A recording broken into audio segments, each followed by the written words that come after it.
purpose of business is to satisfy customers, not pacify customers. A lot of businesses think that pacifying customers is what it's all about. Customers always right.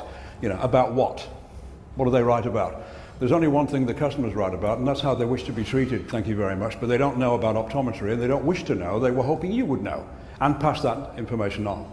That's why we have to be careful about the lies in business. No one meant for them to be lies, such as knowledge is, never has been, never will be.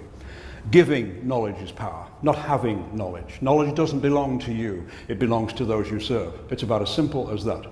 And so apart from being very good at merchandising products, we also have to be very good at merchandising knowledge. The moment you realize that you must give knowledge, then you must ask yourself, how should I give knowledge? Which is the beginning of the art of communication. Not even to keep customers. That's not a goal of the business. Not to keep customers, but to develop customers. Because if you develop customers, then you will deserve to keep them. That's the way it works. So customer retention is weak compared to customer development. To sell far more than you charge for. What does a restaurant sell, just quickly? Food. It's the first thing you think of, isn't it? But here today, we're here to think beyond the first level of thought. It can't be food, because if it was food, it would be the most expensive place in all the world to buy food. So sometimes people say, well, it's service. Well, if it was service, we'd be going there to meet the staff. Will we meet the staff? Yes. Are we going there to meet the staff? No. So let's not make it complicated. Why then do we go to a restaurant? What are we going there for?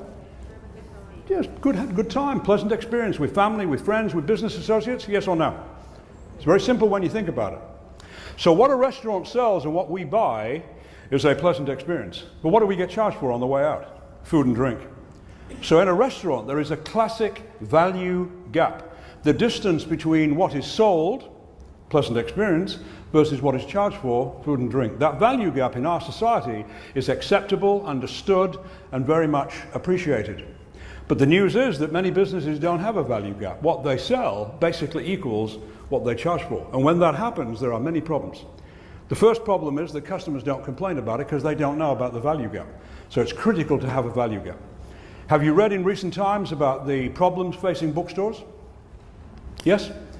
Okay, well they've got this problem because they don't have a value gap. What they sell is books and what they charge for is books. So people now buy online and so forth and so on. What do taxis sell? Travel. What do they charge for? Travel. No value gap. That's why the limousine industry has blossomed and boomed in recent years. They charge for travel. They use the same documentation, cab charge, but they don't sell travel. They sell a superior service. They'll meet you at the airport. Is your time money? They'll save you maybe 20 minutes, half an hour. They'll help you with your luggage. The car is clean. Imagine that. Is it not fair to say that in Australia we do most things very well? What happened to taxis? About a year ago, they introduced emission controls, but unfortunately, it only applies to the vehicle. I was in Melbourne recently, and as we got close to the city, I was in a taxi. The driver went through 3 consecutive red lights. My heart was in my mouth. And then, strangely, he stopped at a green light. I said, why have you stopped here? He said, you never know when another cab could be coming through. Then it all made sense. And we got to the hotel. I said, thank you very much. He said, that's my pleasure. I said, I wasn't talking to you, I was talking to God. What happens to people in a business when they sell more than they charge for? They buy what it is they're trying to sell. And that's the basis of real selling. Real selling is buying what it is that you have to sell. You feel sorry for people who do not do business with you. That's how you feel about it. And again, I don't mean in an arrogant sense. Very important. Have you ever noticed that when a friend or a relative has read a book or seen a film and they absolutely loved it and they want you to enjoy it as much as they have, that number one, they don't ask permission to tell you about it, and number two, they don't take all day? That's it. That's it. It's no more complicated than that. It's got nothing to do with sales techniques and that sort of nonsense. My own brother was recommending a book to me recently. My brother is older than I am and quite ugly. Well, he can't help that. And he is ugly. He's ugly in a special kind of way, really. He's got a flattish sort of head. Some of his facial features are flat. It's awful, really. But anyway. So he was recommending a book to me, and because he's older than I am, he talks to me in a patronizing way. So this is how my brother recommended a book to me recently. John, have you read the book written by Hitler's secretary on life in the bunker before the fall of Berlin? No. I said, is it good? He said, it's very good. You get the book. You get the book. And I said, okay, I'll get it. When? When are you getting the book, John?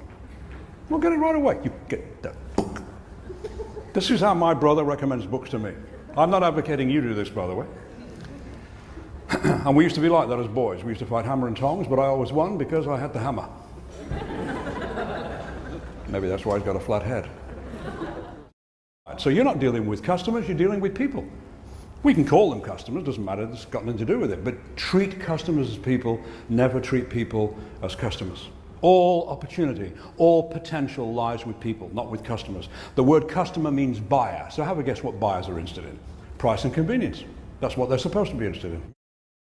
Customers consider service to be an entitlement. It's about as simple as that. They're not meeting in a park today trying to figure out how to get better service from you. You either give it or you don't. And by the way, if you don't give good service, they have special ways of punishing you. How can they punish you? Just quickly, over to you.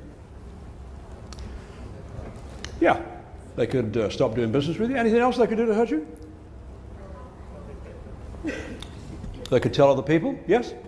The worst thing they could ever do to you or to me is not tell us, okay? Because if they don't tell you, then you're going to operate from a base called ignorance, and ignorance is not bliss. It's extremely painful.